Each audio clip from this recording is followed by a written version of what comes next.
चलो देखो, हिस्ट्री का पिता किसे कहा जाता है? हेरोडोटस। याद रहेगा, क्वेश्चन ऑब्जेक्टिव में पूछता है कि हिस्ट्री का पिता किसे कहते हैं? हेरोडोटस को कहते हैं। ठीक है, अगर आपसे पूछेगा कि हिस्ट्री का पिता कौन है तो हेरोडोटस है। आप लोग बोल सकते हैं, कोई दिक्कत नहीं है। हिस्ट्री को कई भाग में बांटते हैं? 3 भाग में। ठीक है, हिस्ट्री को पढ़ने के लिए 3 भाग में बांटते हैं। याद रहेगा, हिस्ट्री का पिता किसे कहा जाता है? हेरोडोटस को। ठीक है, और हिस्ट्री को कई भाग में बांटते हैं? 3 भाग में। प्राक इतिहास, इसको प्री हिस्टोरिकल बोलते हैं। ठीक है, दूसरे का होता है अर्ध इतिहास,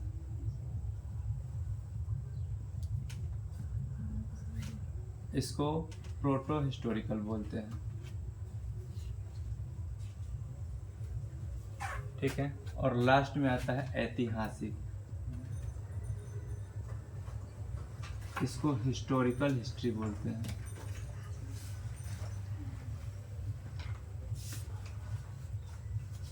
बोलिएगा तो ज़्यादा फायदा होगा, याद हो जाएगा। ठीक है, हिस्ट्री का पिता किसे कहा जाता है? हेरोडोटस को। हिस्ट्री का पिता हेरोडोटस को कहते हैं। ठीक है, हिस्ट्री को पढ़ने के लिए कई भाग में बांटते हैं? 3 भाग में। प्राक इतिहास, अर्ध इतिहास, ऐतिहासिक। ठीक है, प्री हिस्टोरिकल, प्रोटो हिस्टोरिकल और हिस्टोरिकल हिस्ट्री।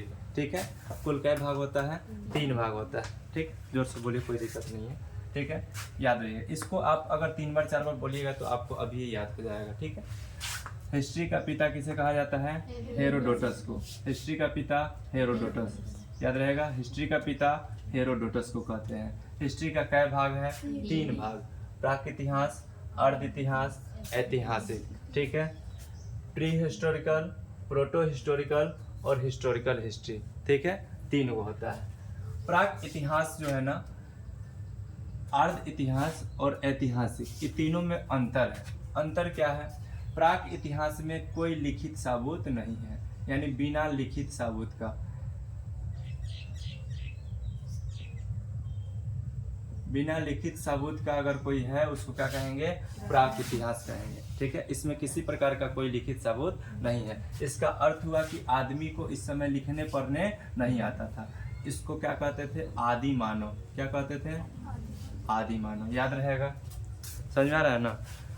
प्राक इतिहास में आदमी को लिखने पढ़ने नहीं आता था, इसलिए उस समय लिखित कोई सबूत नहीं है। इसको आदि मानव कहते थे, यानी आदमी उस समय एक जानवर के बराबर था। आदमी किसके बराबर था? जानवर के बराबर था। ठीक है, अर्ध इतिहास में आदमी को लिखने पढ़ने आया था। ठीक है, लिखने पढ़ने आ गया था, लेकिन वह क्या लिखता था इसका कोई जो है ना जानकारी नहीं, मतलब उसका लिखा हुआ पढ़ा नहीं गया है।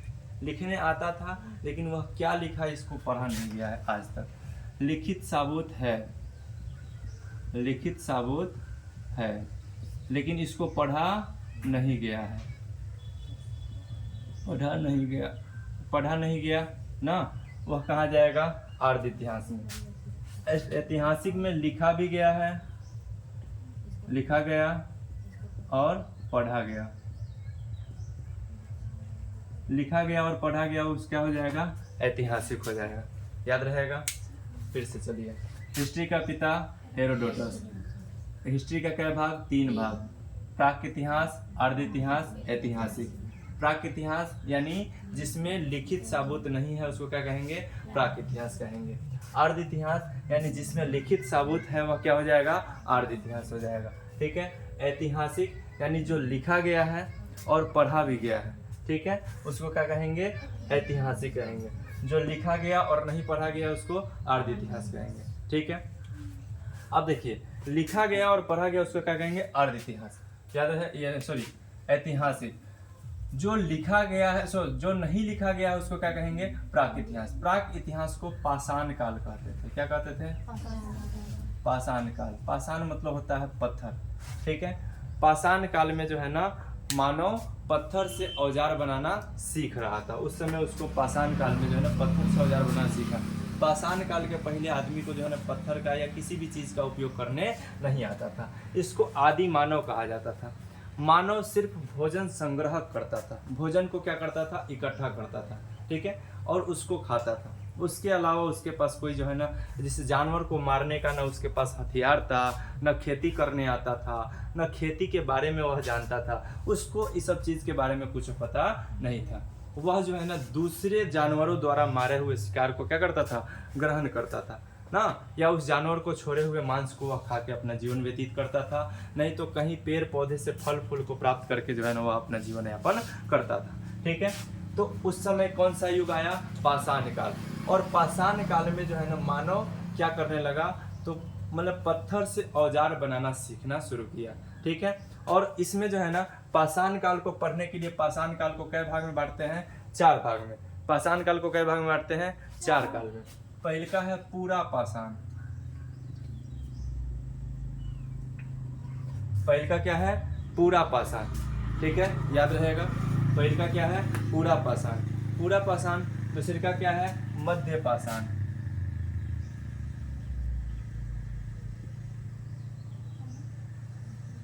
दूसरे का क्या है, मध्य पाषाण। तीसरे का क्या है, नव पाषाण।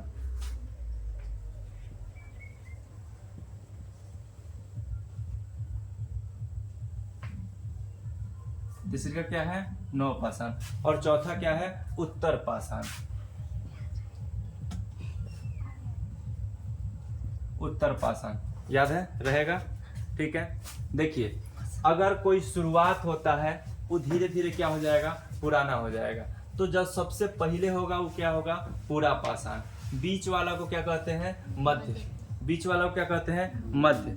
और जो चल रहा है उसको आधुनिक, है ना। और उसके समाप्ति के बाद अगर कोई आता है तो उसको क्या कहते हैं, उत्तर पाषाण। जैसे कि समझिए हम लोग जब होम साइंस पढ़ रहे थे, उस होम साइंस में पढ़े हुए थे कि जो शैशवा अवस्था होता है उसका 3 गो भाग होता है, पढ़े हुए थे ना। उसमें लास्ट वाला जब शैशवा अवस्था से बच्चा बाल अवस्था में जाता है, उस अवस्था को उत्तरा शैशवा अवस्था कहते हैं, यानी खत्म हो रहा है। शैशवा अवस्था क्या हो रहा है, खत्म हो रहा है। यानी पाषाण युग, जब पाषाण काल जब खत्म होगा उसको क्या कहेंगे, उत्तर पाषाण काल कहेंगे, ठीक है।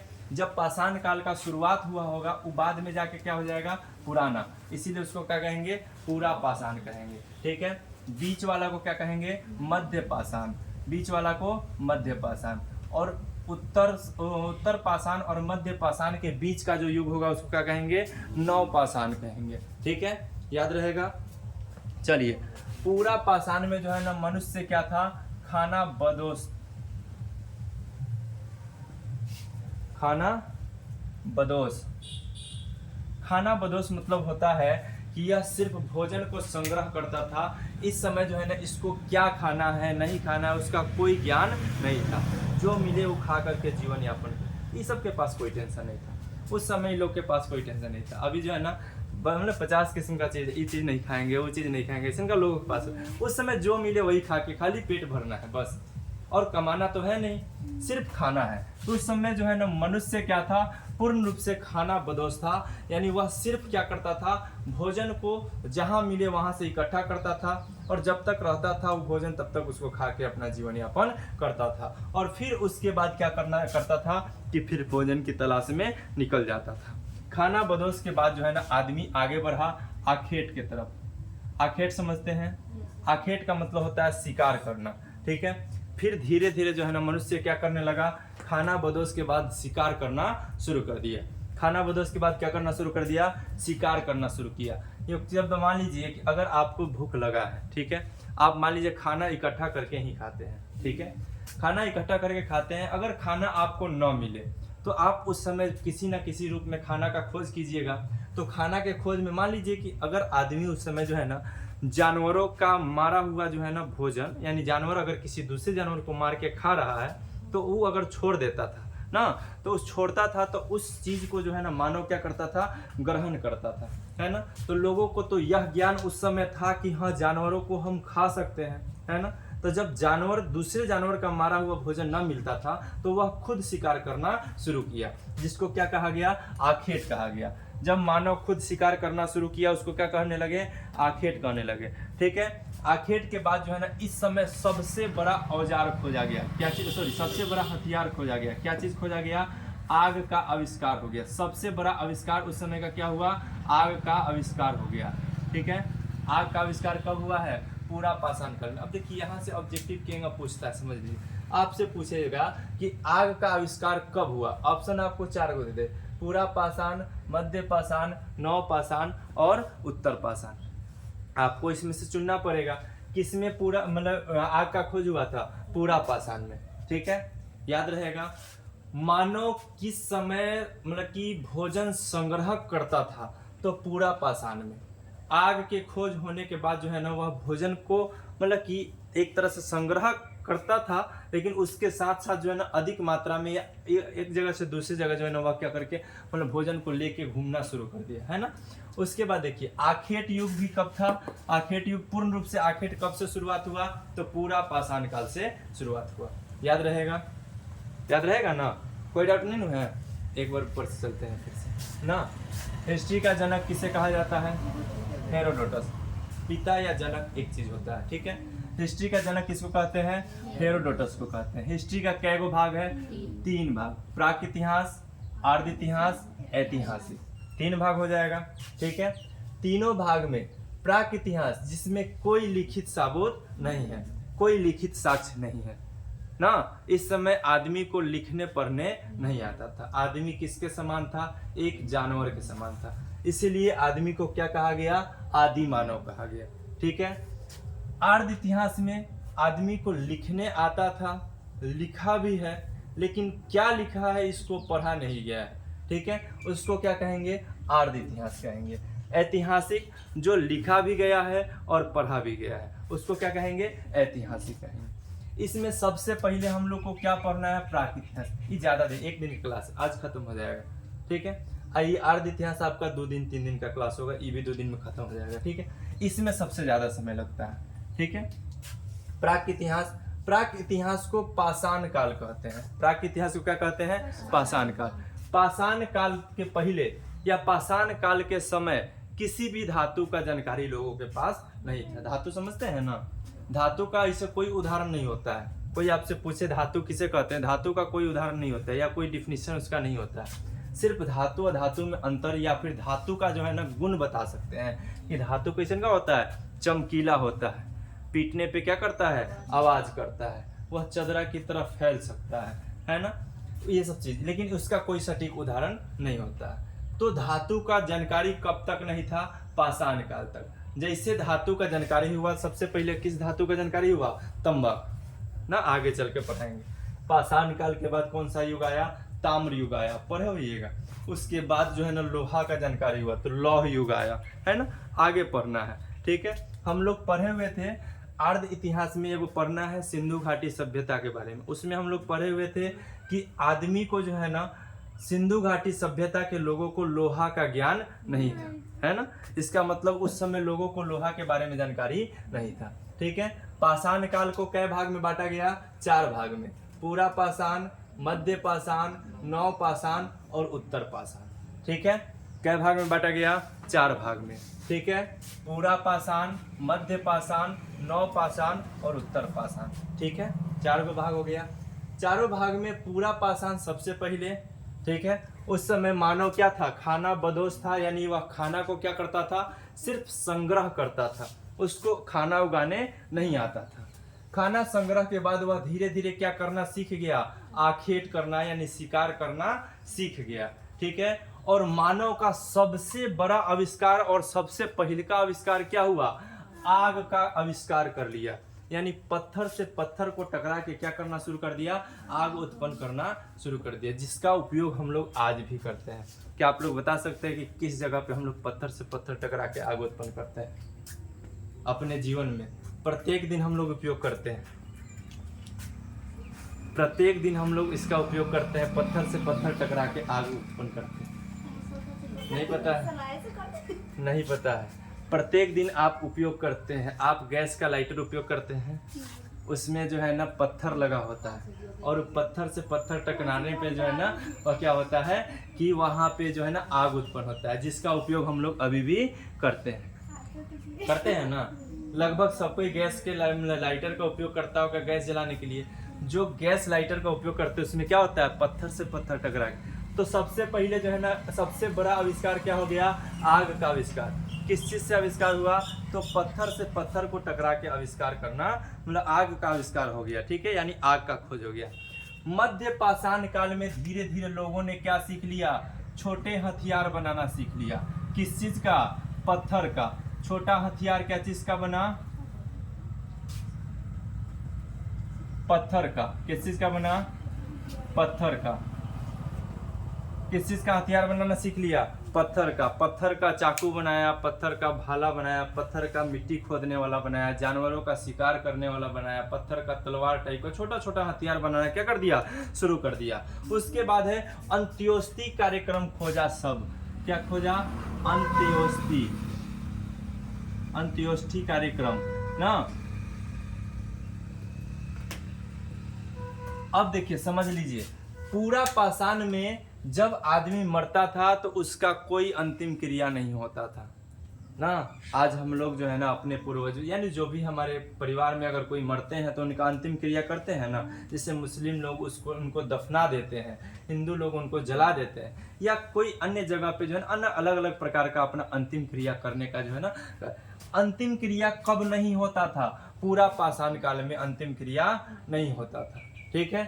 अंतिम क्रिया का शुरुआत कब से हुआ, मध्य पाषाण काल से। अंत्योष्टि कार्यक्रम यानी मतलब कि उनका अंतिम क्रिया करना। अंतिम क्रिया करना लोग कब से शुरू किया, मध्य पाषाण काल से शुरू किया।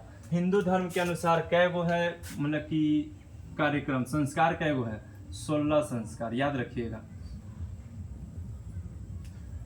यह भी जो है ना अंतिम संस्कार उसको कहते हैं। अंत्योष्टि कार्यक्रम को क्या कहते हैं, अंतिम संस्कार कहते हैं, ठीक है। 16 गो संस्कार है। हिंदू धर्म के अनुसार क्या गो संस्कार है, 16 गो संस्कार है, ठीक है। नौ पाषाण काल से किसान खेती करना शुरू किया।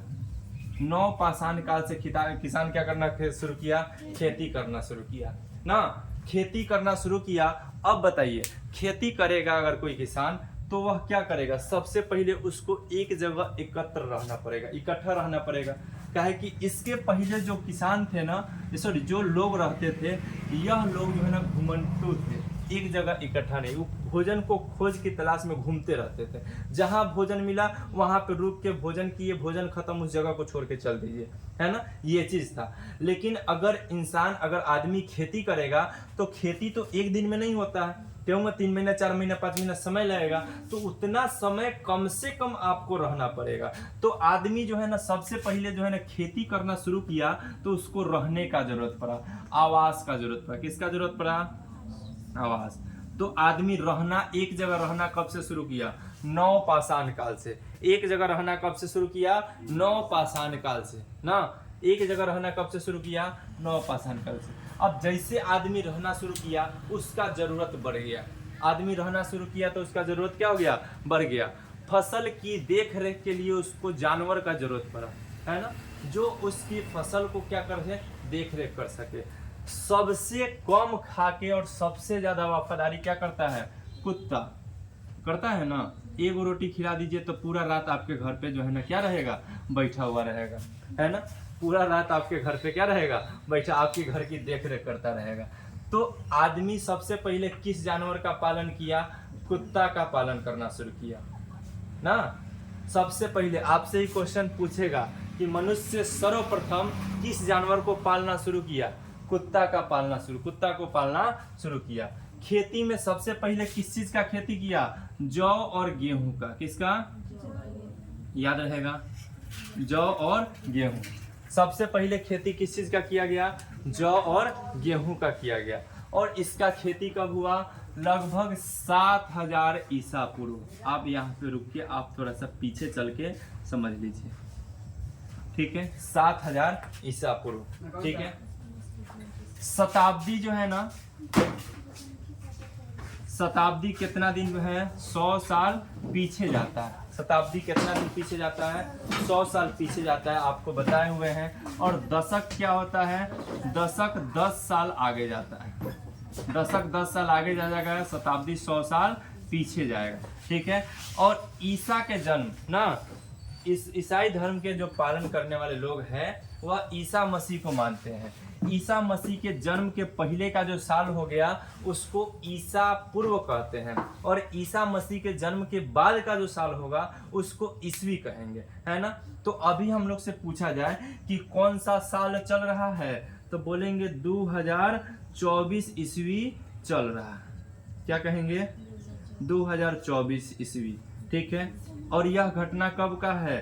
ईसा पूर्व 7000 ईस्वी का है ना। इसका मतलब है कि आज से कुल कितना वर्ष पहले, तो लगभग 924 साल ना, लगभग 924 साल पहले का यह बात है, ठीक है। यानी आदमी खेती करना कब से शुरू किया, तो लगभग आज से 924 साल पहले खेती करना शुरू किया। और खेती में सबसे पहले किस चीज का खेती किया? जौ और गेहूं का खेती किया।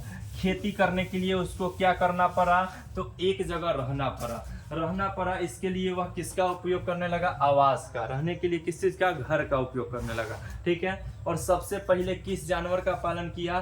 कुत्ता का पालन किया। सबसे पहले किस जानवर का पालन किया? कुत्ता का, ठीक है।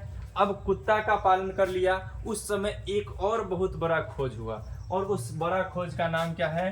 पहिया का खोज। किसका खोज हो गया? पहिया।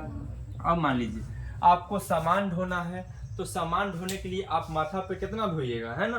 तो उस समय उन लोगों ने क्या चीज का खोज कर लिया? पहिया का खोज कर लिया। किसका खोज कर लिया? पहिया का खोज कर लिया, ठीक है। याद रहेगा। पहिया के खोज के साथ जो है ना एक और चीज का खोज किया, मनका का। मनका मतलब होता है घड़ा। मनका मतलब क्या होता है? घड़ा। याद रहेगा।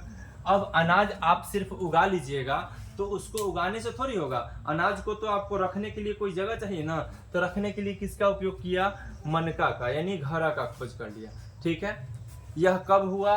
तो नवपाषाण काल में। नवपाषाण काल में क्या क्या चीज हुआ? खेती करना किसान शुरू कर दिया, आवास का जो है ना उपयोग करने लगा, घर का उपयोग करने लगा, कुत्ता का उपयोग मतलब कुत्ता को पालने लगा, पहिया का जो है ना आविष्कार कर लिया, और मनका बनाना सीख लिया, यानी घड़ा बनाना क्या कर लिया? सीख लिया, ठीक है।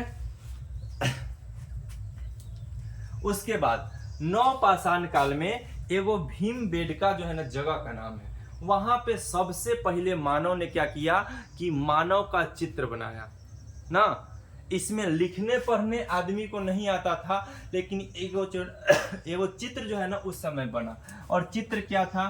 तो कुछ ईसन का चित्र था ना, हाथ गोर वाला ऐसा का वाला चित्र बनाया सबसे पहले ना। कहाँ पे मिला हुआ है यह चित्र? कहाँ पे मिला हुआ है? भीमबेटका में मिला हुआ है, जो कहाँ पे है? मध्य प्रदेश में। भीमबेटका कहाँ पे है? मध्य प्रदेश में है, ठीक है। कोई डाउट है? उत्तर पाषाण काल, लास्ट में क्या आता है? उत्तर पाषाण काल। और उत्तर पाषाण काल में क्या हुआ? एगो चीज हुआ, तांबे की खोज। क्या हुआ? तांबे की खोज। और तांबे की खोज के साथ जो है ना पाषाण काल क्या हो गया? समाप्त हो गया। तांबा के खोज के साथ पाषाण काल क्या हो गया? समाप्त हो गया। तांबा के खोज होने के बाद पाषाण काल क्या हो जाएगा? समाप्त। क्योंकि यहाँ से कौन सा युग शुरू होता है? ताम्र युग शुरू हो जाता है ना। अब एक युग का शुरुआत होगा तो निश्चित तौर पे पहले का युग का क्या होगा? अंत होगा, ठीक है। चलिए इसको फिर से हम लोग शुरू से लेके चलते हैं और अंत में ले जाके इसको छोड़ देंगे, ठीक है। सबसे पहले हिस्ट्री का पिता किसे कहा जाता है? हेरोडोटस को कहते हैं ना। हिस्ट्री कहते किसको है ना? तो बीता हुआ ऐसा कहानी या ऐसा बात जो महत्वपूर्ण हो ना, उसको क्या कहेंगे? हिस्ट्री कहेंगे। अब जो महत्वपूर्ण ही नहीं होगा उसको हिस्ट्री कहना कोई उचित बात नहीं। मान लीजिए कि अगर कोई घटना कल घटे जिसका जो है ना कोई महत्व नहीं है, उसको हिस्ट्री नहीं कहेंगे। हिस्ट्री किसको कहेंगे?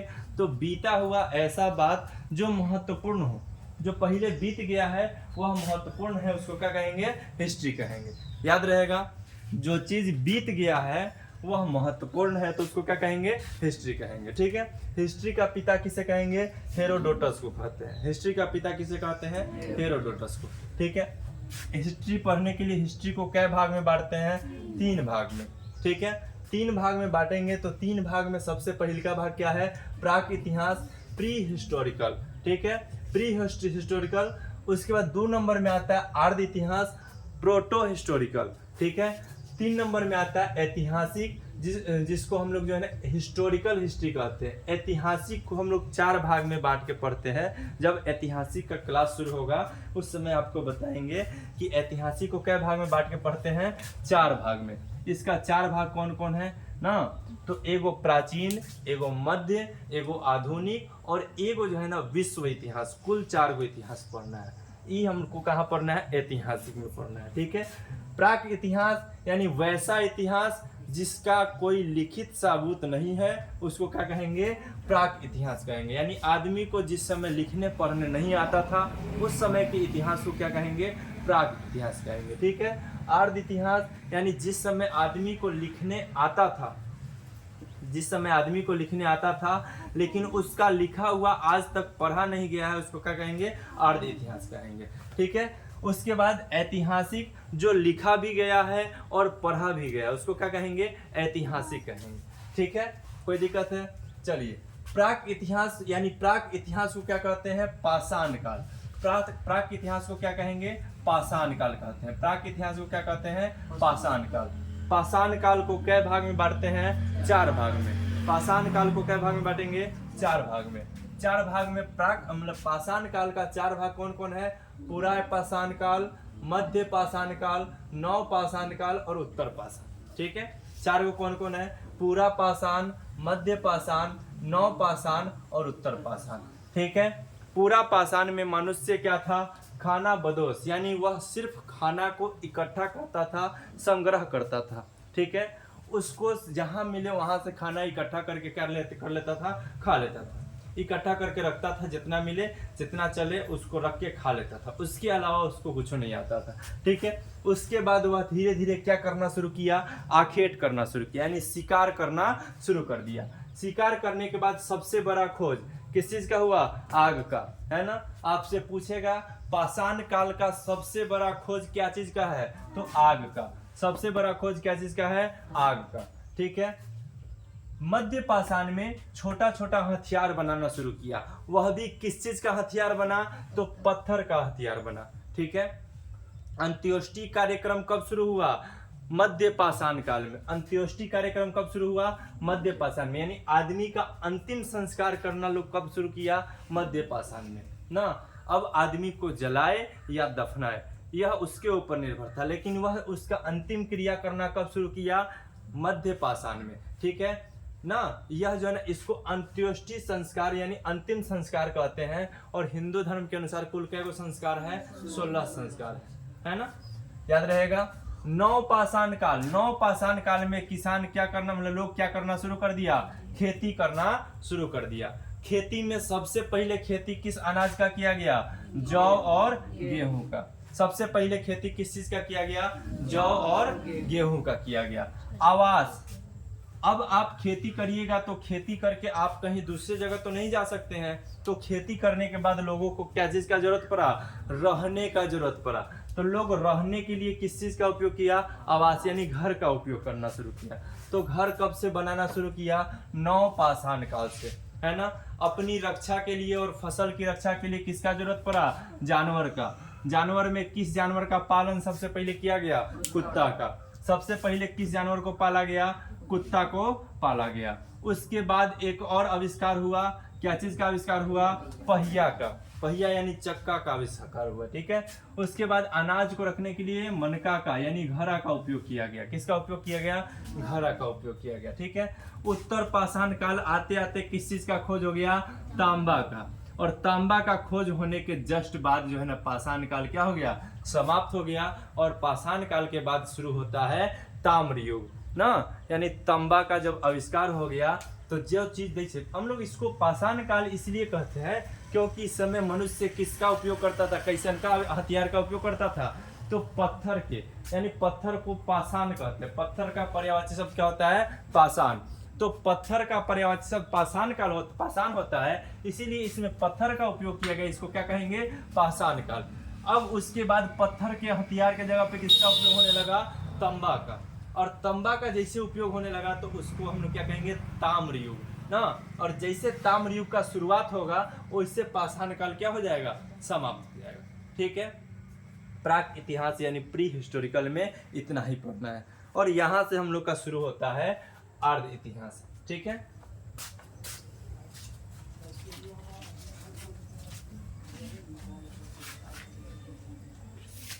इसी में नीचे थोड़ा सा लिख दे रहे हैं आर्य इतिहास। यहाँ से क्या शुरू होता है, आर्य इतिहास। आर्य इतिहास में क्या है, लिखित साबुत है, सॉरी लिखित साबुत है लेकिन इसको पढ़ा नहीं गया है ना। जिसका लिखित साबुत है और जिसको पढ़ा नहीं गया है उसको क्या कहेंगे, जिसका लिखित साबुत है और पढ़ा नहीं गया उसको क्या कहेंगे, आर्य इतिहास। याद रहेगा, जिसका लिखित साबुत है पढ़ा नहीं गया है उसको क्या कहेंगे, आर्य इतिहास, ठीक है। आर्य इतिहास में जो है ना शुरुआत होता है सिंधु घाटी सभ्यता से, जो लगभग 225 ईसा पूर्व का है, यानी आज से लगभग 5000 साल पहले का घटना जो है ना है उसमें, ठीक है। हम लोग पहले भी पढ़ चुके हैं या पढ़ेंगे कि जो मतलब कि सिंधु घाटी सभ्यता के समय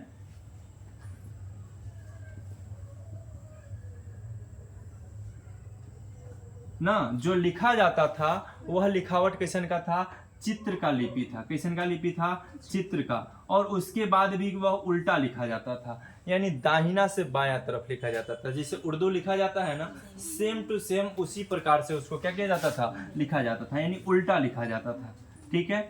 और उसमें चित्र का लिपि था, यानी उसमें कोई लिखित इस तरह से चित्र की तरह बना बना के क्या किया जाता था, लिखा जाता था। अब यह चित्र को जैसे कि अगर हम लोग पढ़ना है कि कोनो अगर चीज पढ़ते हैं, अमर, ठीक है, अमर पढ़ लिए, क्यों पढ़े, क्योंकि हमको पता है कि इसको क्या पढ़ते हैं, और यानी जहाँ पे इस प्रकार का डिजाइन बनाया हुआ मिलेगा उसको हम लोग क्या पढ़ेंगे, और जहाँ पे इस प्रकार का डिजाइन बनाया हुआ इसको क्या पढ़ेंगे, म। जहाँ पे इस प्रकार का डिजाइन बनाया उसको क्या पढ़ेंगे, र। तो इसको हम लोग आसानी से पढ़ लिए, क्या हो गया, अमर, ठीक है। लेकिन उस समय जो चित्र की तरह लिखा गया, उस चित्र को क्या पढ़ेंगे इसका कोई जानकारी। जब आपको छोटा सा चित्र पढ़ने नहीं आ रहा है तो उसका लिखावट, बड़ा सा लिखावट आपको पढ़ने आएगा, नहीं आएगा। तो सिंधु घाटी सभ्यता के समय जो लिखावट था वह चित्र का लिपि था, इसीलिए उसको पढ़ा नहीं गया है, क्योंकि उसको पढ़ना मुश्किल हो गया था, ठीक है। और आज तक पढ़ा नहीं गया है, ठीक है। सिंधु घाटी सभ्यता कितना वर्ष पुराना है, लगभग 5000 वर्ष क्या है, पुराना है। उसके बाद सिंधु घाटी सभ्यता में जो लिखावट था वह क्या था, दाहिना से बायां की तरफ, यानी उल्टा लिखा जाता था, है ना। तो इसलिए उसको जो है ना मतलब लिखना पढ़ना क्या हो गया, मुश्किल हो गया। तो लिखा हुआ है, सिंधु घाटी सभ्यता में लिखा हुआ है, लेकिन उसमें क्या लिखा हुआ है इसका कोई साक्ष्य सबूत नहीं है, यानी उसको पढ़ा नहीं गया है, ठीक है। तो जो लिखा हुआ है और उसको पढ़ा नहीं गया है उसको क्या कहेंगे, आर्य इतिहास कहते हैं, ठीक है।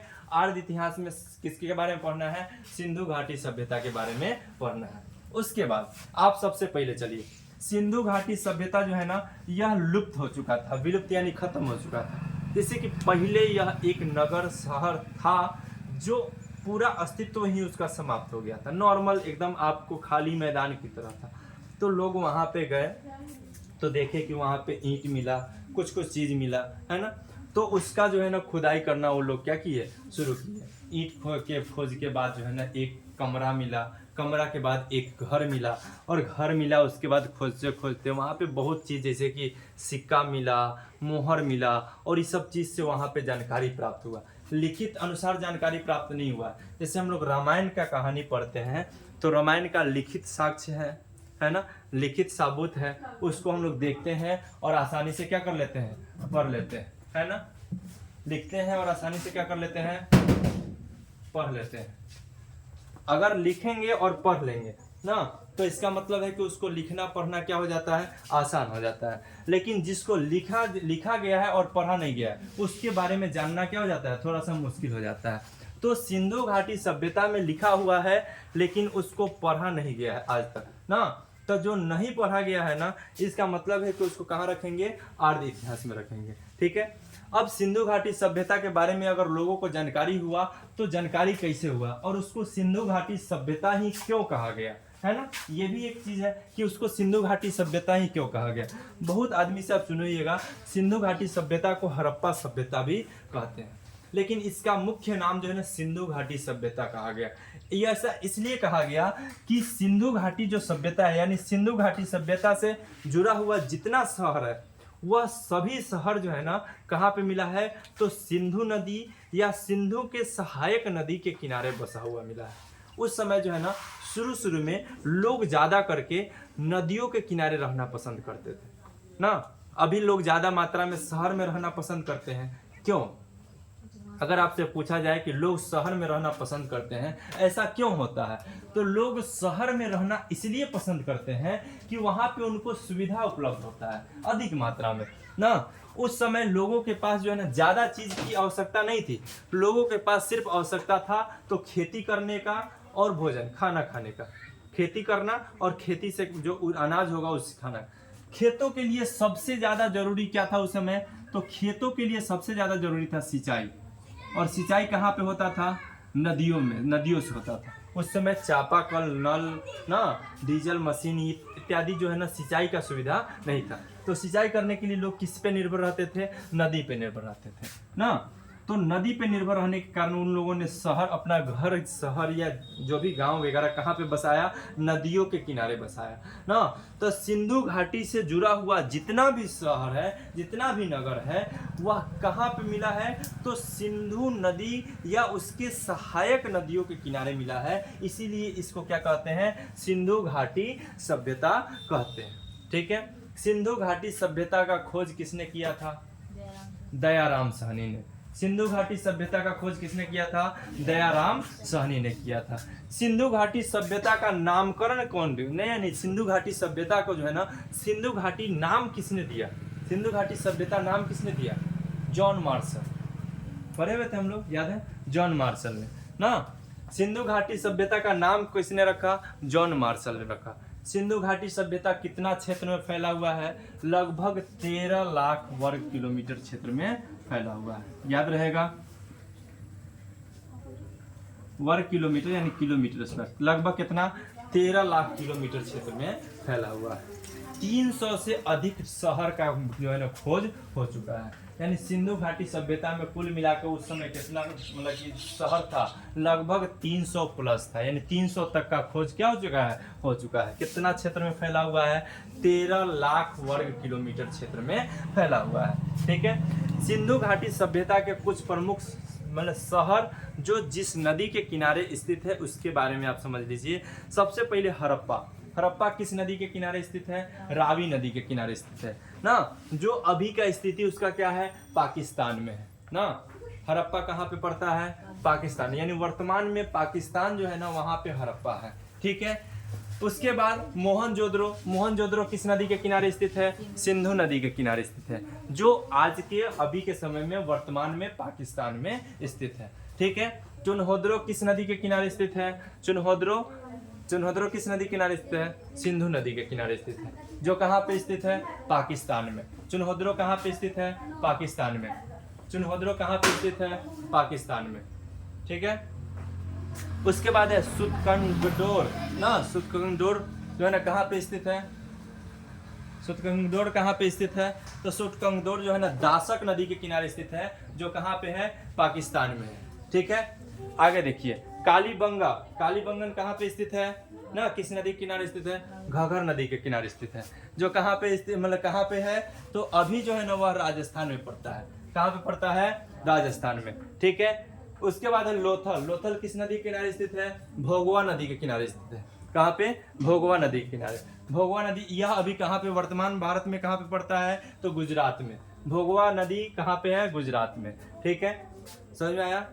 आगे देखिए, धौलावीरा। धौलावीरा किस नदी के किनारे स्थित है, मनहर नदी के किनारे स्थित है ना, जो कहाँ पे पड़ता है, तो मनहर नदी गुजरात में है। और यह जो जगह है यह भी कहाँ पे पड़ता है, गुजरात में पड़ता है। ठीक है, बनवाली। बनवाली जो है ना रंगोई नदी के किनारे स्थित है, और यह वर्तमान भारत के किस राज्य में है, हरियाणा में है। ठीक है, राखीगढ़ किस नदी के किनारे स्थित है, घग्गर नदी के किनारे स्थित है। घाघरा अलग नदी है और घग्गर अलग नदी है। ठीक है, घाघरा आपके बिहार में पड़ता है। ठीक है, घाघरा आपको छपरा जिला से होते हुए जो है गंगा नदी में आके मिलती है। ठीक है, और घग्गर अलग नदी है। राखीगढ़ कहाँ पे है, घग्गर नदी के किनारे स्थित है, और घग्गर नदी के किनारे राखीगढ़ जो है ना किस राज्य में पड़ता है, तो वर्तमान भारत के हरियाणा राज्य में पड़ता है। ठीक है। उसके बाद है रंगपुर। रंगपुर मादर नदी के किनारे स्थित है और यह कहाँ पे पड़ता है, तो वर्तमान भारत के गुजरात में पड़ता है, ठीक है। रोपर जो है ना सतलज नदी के किनारे स्थित है और यह वर्तमान भारत के किस राज्य में पड़ता है, पंजाब में। अभी हम लोग जितना नदी का नाम सुने हैं सब नदी जो है ना, सब नदी आती है और वह किस नदी में आके मिल जाती है, सिंधु नदी में आके मिल जाती है। जितना नदी के बारे में हम लोग सुने हैं और जो स्थान के बारे में सुने हैं वह नदी किस नदी में आके मिल जाती है, सिंधु नदी में आके मिल जाती है। और यह सभी जो है ना सिंधु नदी में आके मिलती है, इसी कारण इस पूरे जगह को मिला के क्या कहा गया, सिंधु घाटी सभ्यता कहा गया। क्योंकि इसमें का प्रमुख शहर नगर जो है ना वह कहाँ पे है, तो सब नदी के किनारे स्थित है और सारे नदी जो है ना आके किस नदी में मिलती है, सिंधु नदी में मिलती है। इसीलिए इसको क्या कहा गया, सिंधु घाटी सभ्यता कहा गया, ठीक है। सिंधु घाटी सभ्यता का खोज किसने किया, दयाराम, सॉरी, सिंधु घाटी सभ्यता का खुदाई किसने किया, दयाराम साहनी ने। सिंधु घाटी सभ्यता का नामकरण किसने किया, जॉन मार्शल ने। किसने किया, जॉन मार्शल, याद रहेगा। अब इसके बारे में फिर हम लोग कल पढ़ेंगे, ठीक है, नेक्स्ट क्लास में। इसको एक बार रिवीजन करेंगे और यहीं पे छोड़ देंगे इसको, ठीक है। सबसे पहले हिस्ट्री, हिस्ट्री किसको कहते हैं, तो बीता हुआ ऐसा घटना या कहानी जो महत्वपूर्ण हो, जो क्या हो, महत्वपूर्ण हो, उसको क्या कहेंगे, हिस्ट्री कहेंगे, यानी इतिहास कहते हैं, ठीक है। हिस्ट्री का पिता किसे कहा जाता है, हेरोडोटस को, ठीक है। हिस्ट्री का पिता किसे कहेंगे, हेरोडोटस को कहेंगे। हिस्ट्री को कै भाग में बांटते हैं, 3 भाग में, प्राक इतिहास, आर्ध इतिहास और ऐतिहासिक। प्राक इतिहास, आर्ध इतिहास और ऐतिहासिक। प्राक इतिहास यानी जिसमें लिखित साबूत नहीं है उसको क्या कहेंगे, प्राक इतिहास। जिसमें लिखित साबूत नहीं है उसको क्या कहेंगे, प्राक इतिहास, ठीक है। जिसमें लिखित साबूत है, लिखा भी गया है लेकिन पढ़ा नहीं गया उसको क्या कहेंगे, आर्ध इतिहास। जिसमें लिखित साबूत है, लिखा गया है लेकिन पढ़ा नहीं गया उसको कहेंगे आर्ध इतिहास। और तीसरा नंबर में आता है ऐतिहासिक यानी हिस्टोरिकल हिस्ट्री।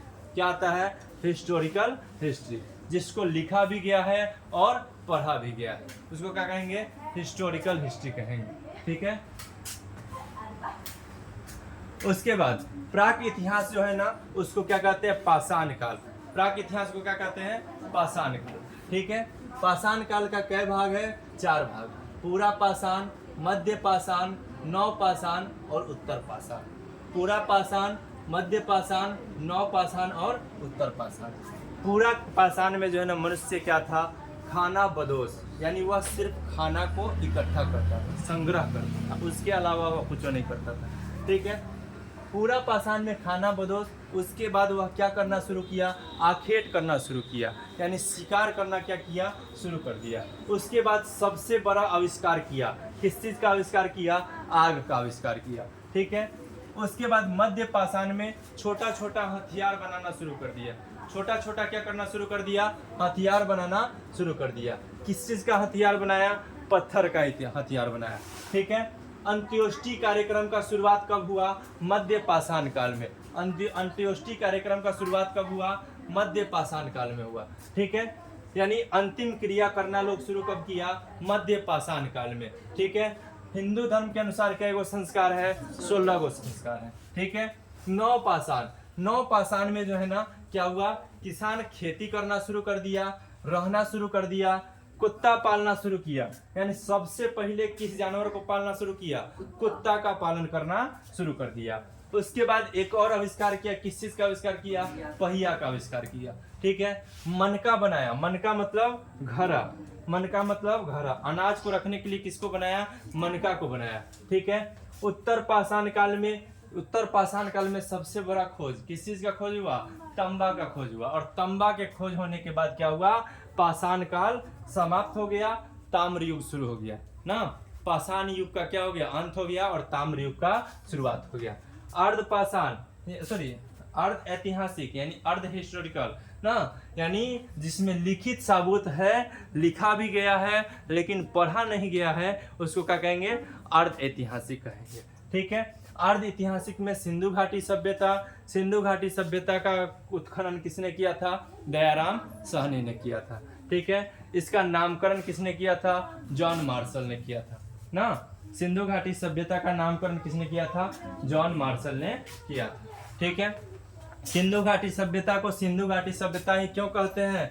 क्योंकि सिंधु घाटी सभ्यता से जुड़े हुए जितने भी नगर हैं वह किसी न किसी नदी के किनारे स्थित है, और वह जिस नदी के किनारे स्थित है ना, वह नदी अंत में जाके कहाँ मिलती है? सिंधु नदी में। इसीलिए उसको क्या कहा जाता है? सिंधु घाटी सभ्यता कहा जाता है। ठीक है, सिंधु घाटी सभ्यता में लिखित साबूत है या नहीं है? लिखित साबूत है, लेकिन उसको पढ़ा नहीं जा रहा है। वह किस प्रकार का लिपि है? तो चित्र की लिपि है। सिंधु घाटी सभ्यता का जो लिपि है वह किस प्रकार का लिपि है? चित्र की लिपि है। वह किस तरह से लिखा जाता था? तो दाहिना से बायां की तरफ लिखा जाता था। यानी दाहिना से बायां की तरफ लिखने का मतलब हो गया कि वह कैसन का लिखा जाएगा? तो जिस प्रकार से अभी वर्तमान में उर्दू लिखा जाता है उस प्रकार से वह लिखा जाता था, यानी उल्टा की तरफ लिखा जाता था। कितना क्षेत्र में फैला हुआ था? 13 लाख वर्ग किलोमीटर क्षेत्र में फैला हुआ था। कितना क्षेत्र में फैला हुआ था? 13 लाख वर्ग किलोमीटर क्षेत्र में फैला हुआ था। ठीक है, याद रहेगा। कुल 300 से अधिक नगर की खोज हो चुकी है। कितना नगर का खोज हो चुका है? 300 से अधिक नगर की खोज हो चुकी है। ठीक है, यह जो है ना, अभी अगर देखा जाए तो भारत और पाकिस्तान का जो बॉर्डर है उसके भारत में यानी पाकिस्तान के कुछ इलाका में और भारत के कुछ इलाका में यह इस तरह से फैला हुआ है। यह किस आकार में फैला हुआ है? त्रिभुज के आकार में। किस आकार में फैला हुआ है? क्योंकि ऊपर में पहाड़ी इलाका है और पतला जगह है, तो यहाँ पे शहर जो है ना, बर जो होगा सिंधु घाटी सभ्यता का पुराना शहर, वह क्या होगा? कम मात्रा में होगा। कितना मात्रा में होगा? कम मात्रा में, है ना। इधर जो है ना थोड़ा सा शहर क्या है? बेसी है। तो यह नीचे की तरफ फैला हुआ है, चौड़ा है, ऊपर की तरफ पतला है, इसलिए यह किस आकार का है? त्रिभुजाकार आकार का है। ठीक है, अब पूर्ण रूप से सिंधु घाटी सभ्यता के बारे में हम लोग नेक्स्ट क्लास में पढ़ेंगे कि सिंधु घाटी सभ्यता का पूरा विस्तार क्या है। ठीक है।